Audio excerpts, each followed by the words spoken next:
পশ্চিম দিকে শোয়া বা পা দিয়ে বসা কতটুকু যাবে? পশ্চিম দিকে পা দিয়ে শোয়া কিংবা পশ্চিম দিকে পা দিয়ে বসা মৌলিকভাবে কোনো হাদিসে সরাসরি ব্যাপারে নিষেধাজ্ঞা নাই, কিন্তু কিন্তু কেবলার দিকে সম্মানের কথা আপনার মাথায় এসেছে, সেই জায়গা থেকে আপনি কেবলার প্রতি সম্মান করে আপনি অন্যদিকে পা দেওয়ার চেষ্টা করলেন, সেটা অবশ্যই কেবলার প্রতি আদব এবং শিষ্টাচারের অংশ, সেটা ভালো। কিন্তু সেই সাথে আমাদের মনে রাখতে হবে, কেবলার দিকে থুতু নিক্ষেপ করা, কপ ইত্যাদি নিক্ষেপ করা, এটা কিন্তু হাদিসে পরিষ্কারভাবে নিষেধ আছে, এটা গুনাহের কথা। এটা যদি কেউ করে তার ওই থুতু সহকারে কিয়ামত ময়দানে সে তার থুতু কপালে নিয়ে এসে উঠবে, ভয়ঙ্কর একটা বিশ্রী অবস্থার মধ্যে শাস্তি হিসেবে হবে। এজন্য কেবলার দিকে থুতু বা কপ যেন আমরা নিক্ষেপ না করি।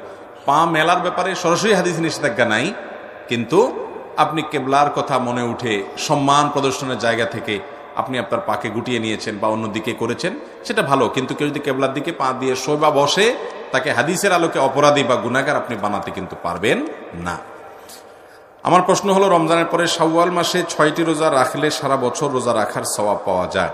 অনেক সময় মহিলারা রমজান মাসে রোজা ভাঙা হয়, এমত অবস্থায় শাওয়াল মাসে 6টি রোজা রাখলে সেই 6টি রোজা আদায় হবে নাকি আলাদাভাবে আরও 6টি রোজা রাখতে হবে?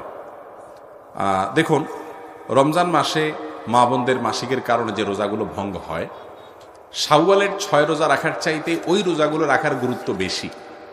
কিন্তু যদি এমন হয় যে এক মাসে আমার ওই কথার কথা মাসিকের কারণে 8 বা 10টা রোজা ভাঙছে, সেগুলো আবার আপনার শাওয়ালের 6 রোজা, এতগুলো রোজা রাখা সম্ভব হবে না। আবার শাওয়াল মাসের পরে কাজা রোজা যেগুলো, সেগুলো তো আমি রাখতেই পারবো সারা বছর ধরে, কিন্তু শাওয়ালেরটা তো শাওয়ালের পরে আর রাখা যাবে না। সেই জায়গা থেকে যদি আগে শাওয়ালের 6 রোজা রাখেন আর কাজাগুলো পরে আদায় করেন, তাতেও ইনশাআল্লাহ এই মর্যাদা এবং ফজিলত তিনি পেয়ে যাবেন।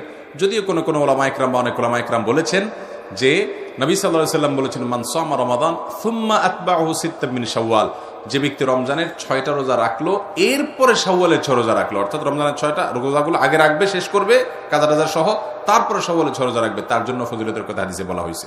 তো সেই জন্য অনেক ওলামা ইকরাম বলছেন আগে রমজানের কাজাগুলো রাখবেন, এরপরে শাওয়ালের 6 রোজা আপনাকে রাখতে হবে। যদিও এটা উত্তম, অবশ্যই রমজানগুলো আগে রেখে যদি এটা করতে পারেন ভালো, কিন্তু যদি করতে না পারেন তাহলে শাওয়ালগুলো আগে রাখলে, রমজানটা পরে রাখলেও আশা করা যায় যে আল্লাহ রাব্বুল আলামিন শাওয়ালের 6 রোজার ফজিলত দান করবেন। চন্দ্র সূর্যকে কেন গ্রহণ ধরে? ভূমিকম্প কি কারণে হয়?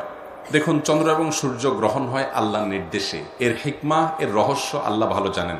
বিজ্ঞানীরা তাদের নানামুখী ব্যাখ্যা দিয়ে থাকেন যে মহাশূন্যে গ্রহ, নক্ষত্র, উপগ্রহগুলো, এগুলোর যে প্রদক্ষিণ করতে থাকে, একটা আরেকটার মুখোমুখি হলে, ছায়া পড়লে, এটা হলে সেটা হলে, নানান ব্যাখ্যা বিশ্লেষণ তারা দিয়ে থাকেন।